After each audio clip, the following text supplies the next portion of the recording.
The wrong withdrawal order is one of the most common and expensive mistakes that folks can make in retirement.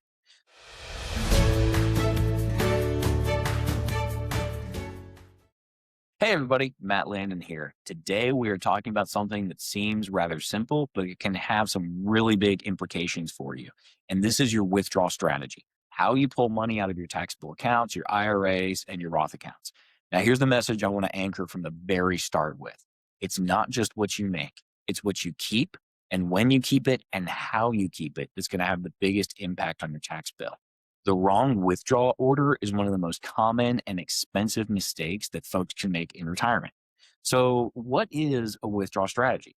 At its basic element, a withdrawal strategy is just the sequence at which you pull income from different buckets of taxable or non-taxable or some taxable dollars in retirement. What a lot of families do is they default to what feels free. Okay. And that means you're going to spend the cash first, then you're going to spend out of your taxable brokerage account, then the IRA, and you save the Roth account for last. This sounds harmless. It feels intuitive, but a lot of the time it does the opposite of what you want it to do in retirement. So let's really break down why this matters and how that could work. The decisions in your early ages of retirement, okay, this is going to impact your lifetime tax bill. It's also going to impact your RMD distributions later. And a lot of this is driven also from your Medicare premiums. If your income is too high, those Medicare premiums go up. It also has to do with the amount that your children eventually inherit. And are they going to be inheriting pre-tax? Are they going to be inheriting post-tax? So we're in a moment where timing really matters. And part of the reason that I say this is because of two big things. One is future RMD changes have come into play.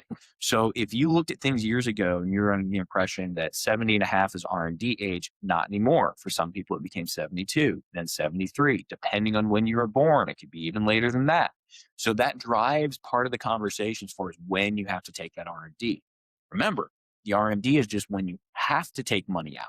It does not say when you necessarily should take money out. So the other thing to keep in mind is the current tax rate. Right now, we're in historically low tax brackets that are liable to increase. So the current tax law, it's only permanent until Congress decides to change it. So this combination creates a window of time. We have this opportunity right now, but only if you use the right strategy. So here's the problem with the spend first approach. Let me walk you through what happens. If you spend from your taxable accounts early on, your IRA account is going to keep growing. You tell me, would you rather have money that you're paying at a lower tax bracket growing or money that you're paying at a higher tax bracket growing? Usually when you're pulling from that brokerage account, you're either going to be at 0%, 15, 20, and then you could have the alternative minimum tax. If you're in that situation, your income tax is likely going to be a higher bracket than what that capital gains tax is going to be. So eventually the IRS is going to say, hey, we let you defer those taxes. You have to start pulling from that IRA. That becomes your RMD amount. You have to start pulling that RMD amount.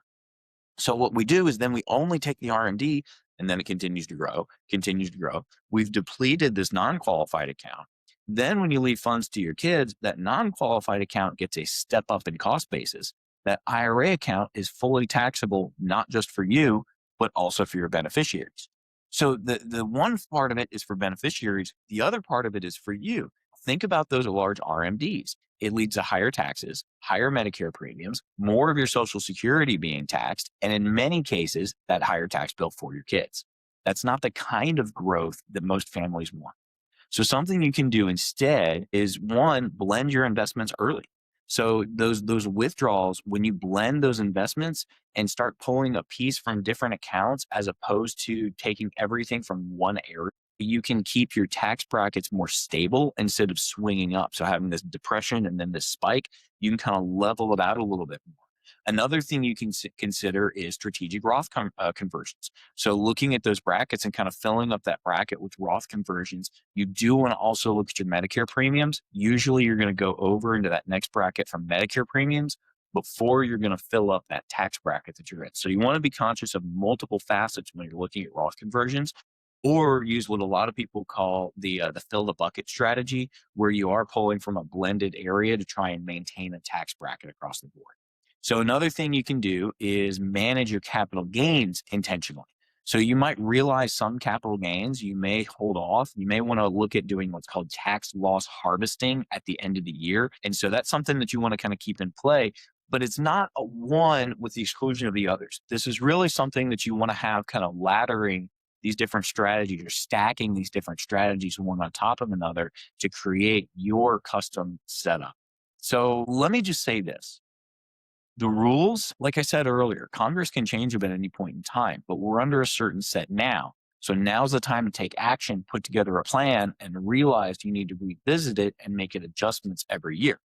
If you're in a situation where you're looking at these different buckets, you're looking at these different situations and saying, which account should I be drawing from first?